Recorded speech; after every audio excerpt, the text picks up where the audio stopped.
તમને વધારે ખબર હોય કેવી પરિસ્થિતિ થી રહે છે. હાવ નબળી છે પહેલેથી તેમ સોવી જ છે. કમાતા નો કાંઈ નથી કમાતા બિચારા તો એમને રોડવા કરે. ઓલા ઘોડે કે હારા વાળા હોય એને વધુ ખાઈ પીવે ને ગરીબ ભરી અમાર સેવા હોય થોડા ઓછું ખાઈ પીવે. હરખું કોક રાંધ્યું હોય કોક ને ઘર વધ્યું હોય તો અંબાઈ જાય તોય ખાઈ લે તો રાંધે નહીં. ભગવાને દીધું એને કેટલું દીધું નથી દીધું એને કાંઈ નથી દીધું. હા દીધું એને ઘણું. હા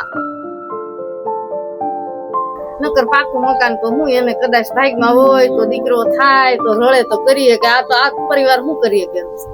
જય માતાજી મિત્રો, આજે છે આપણું સારું કાર્ય કરવાનો દિવસ 46મો. આજે 46મા દિવસે આપણે આવી ગયા છે સિચ્છર, જ્યાં આપણે એક સબસ્ક્રાઇબરે કોમેન્ટ કરી હતી કે એક ભાઈ છે તેમને વિકલાંગ છે અને બેન છે એમને કોંડ છે, આગળ પાછળ કોઈ કમાવાળું નથી અને એમની પરિસ્થિતિ બહુ ખરાબ છે. તો આજે આપણે રાશનની કીટ આપવા આવ્યા છીએ, તો આપ એન સુધી બન્યા રહેજો.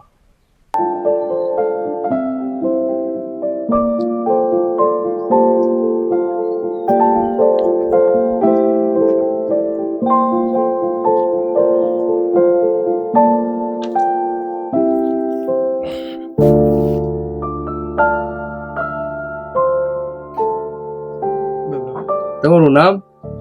ગોવરભાઈ ચૌહાણ. તમારી કોમેન્ટ આવી હતી અમારા એક સબસ્ક્રાઇબર દ્વારા યુટ્યુબ માં કે જરૂરિયાત છે, એટલે અમારી આ સેવા સ્ટીક આખી અહીં ટીમ પહોંચી. જરૂરિયાત સાચું છે એ અમે જોયું. આ તમારે તકલીફ પહેલેથી છે જન્મજાત કે ના પડી ગયો અમારે એક્સિડન્ટ થયું હતું? જી. તો હાલ તમે વ્યવસાય શું કરો? કામ કરો મજૂરીમાં શું કરી શકો? આમ કામ હીરા કરો. આ ગામમાં જ હીરા મળી રહે. અને બેન ઘર અને સંતાનો? એક દીકરી છે, ભણે છે ને સરકાર પહેલેથી જ પરિસ્થિતિ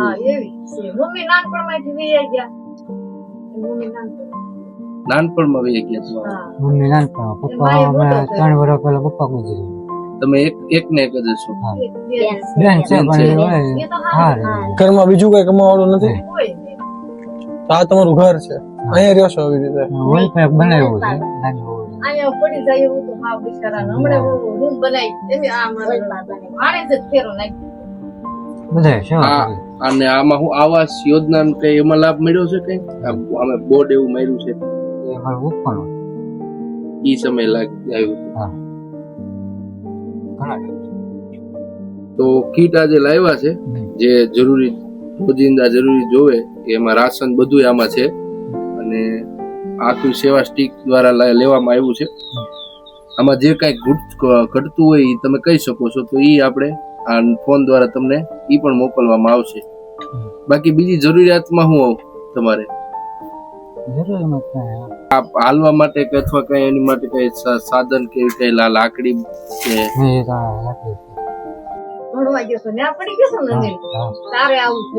કેવી રીતે પડ્યા હતા? શું થયું હતું? નિચાળે ગયો હતો, એમાં પડી ગયો પછી કાકરી પૂછી દવાખાને લઈ ગયા. નાથી એને પ્લાસ્ટર મારી દીધું, એમાંથી પાકની માટી કાપી ગયો.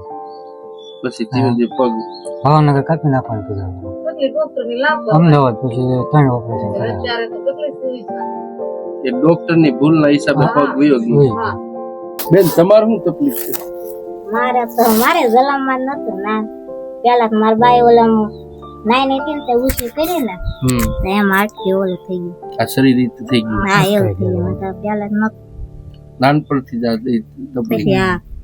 જવડી હતી ને ઓપરેશન કર્યું તો થઈ ગયું. પછી અત્યારે હવે ન થાય, હવે ન થાય. પછી કે હવે કે નથી મારા પપ્પા ના પાડી કે જાય એમ મારે છોડી હોય ગઈ હોય તો કે ભલે રહ્યું. તો તમે કામ કરી શકો બધું? એમાં કઈ દુખે બુખે નહીં? કે નહીં, બધું કામ કરી શકો? તમે હાલવા ચાલવામાં બધું કામ કરું. તમે કોણ? તમે અહીંયા બાજુમાં જ રહ્યો છો એટલે તમને વધારે ખબર હોય કેવી પરિસ્થિતિ થી રહે છે. હાવ નબળી છે પહેલેથી તેમ સોવી જ છે. તો એનું રોજ બરોજની કામમાં હવે એવું કઈ કમાતા ન હોય, ઘર કમાતા બિચારા તો એમને રોડવા કરે. ઓલા ઘોડે કે હારા વાળા હોય એને વધુ ખાઈ પીવે ને ગરીબ ભરી અમાર સેવા હોય થોડા ઓછું ખાઈ પીવે. જરૂરિયાત પૂરી ન થાય ને એટલા પૈસા કાઈ ન થાય. શું કરે બિચારા કોઈ રોડવે હરખું કોઈક રાંધ્યું હોય કોક ને ઘર વધ્યું હોય તો અંબાઈ જાય તોય ખાઈ લે તો રાંધે નહીં. અને આ મકાન એ ખખડી ગયું છે, વરસાદમાં ક્યારે હેરાન નથી થયા?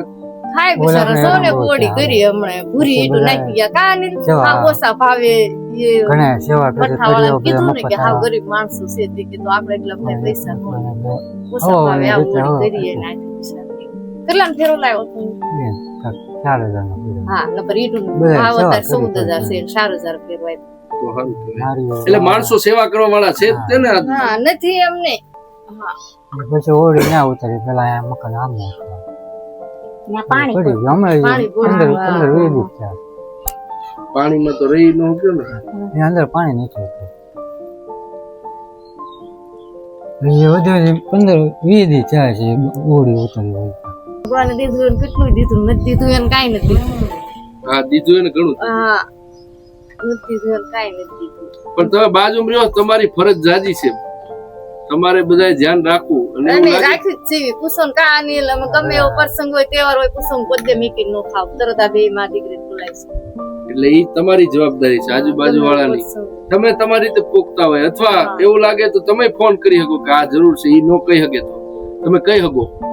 સમજ્યા? પાડોશી જ સાચો હગો છે, તમે એના પાડોશી છો તો તમારી જવાબદારી છે, એટલે એ રીતે મદદ તમે કરી શકો. કરી ગયા અને આ સેવા સ્ટીક તો આને ખબર પડી એટલે તરત આવે જ. એમાં તરત આવે. આ કાલે સાંજે ખબર પડી ને આજે આવી ગયા. હજી કાંઈ જરૂર હોય તો કેજો, તો એ તોય તરત આવશે, એમાં કોઈ સવાલ નથી. નકર પાકું મકાન તો હું એને કદાચ ભાગમાં હોય તો દીકરો થાય તો રડે તો કરીએ કે આ તો આ પરિવાર શું કરીએ કે ના ના થઈ જાય મકાની ધીમે ધીમે આગળ સુધી વાત પહોંચશે એટલે વિડીયો વાયરલ થાય ને એટલે માણસો સુધી પહોંચશે એટલે જેવા કેવા બેઠા ખંપી ધરો મકાન બનાવી દે એટલે એ કોઈ ચિંતાનો સવાલ નથી અને બની જશે ધીમે ધીમે. તો મિત્રો જેમ તમે જોયું કે ભાઈ પગથી વિકલાંગ છે ને બેનને કોંઢ છે, તમે આ મદદ કરવા આવ્યા હતા તો થાય તો તમે પણ ફૂલ નહીં તો ફૂલની પાકડીની મદદ કરજો, કેમ કે ભાઈની ખરેખર બહુ પરિસ્થિતિ ખરાબ છે, કેમ કે આગળ પાછળ કોઈ કમાવાવાળું નથી. અને અમારા એક સબસ્ક્રાઈબરે કોમેન્ટ કરી હતી એટલે અમે આવ્યા હતા. અને તમારી આસપાસ કોઈ એવું વ્યક્તિ હોય જેને ખરેખર જરૂરિયાત હોય કોમેન્ટ કરજો અને કોન્ટેક્ટ કરજો, જેથી અમે એ લોકો સુધી પહોંચી શકીએ. આ વિડીયો થાય એટલા લોકો સુધી પહોંચાડજો, કેમ કે જેટલા લોકો સુધી પહોંચશે એટલી મદદ મળશે. આજનો વ્લોગ અહીં પૂરો થાય છે. મળીએ કાલે એક નવા વ્લોગ સાથે. આપ સૌને મારા જય માતાજી.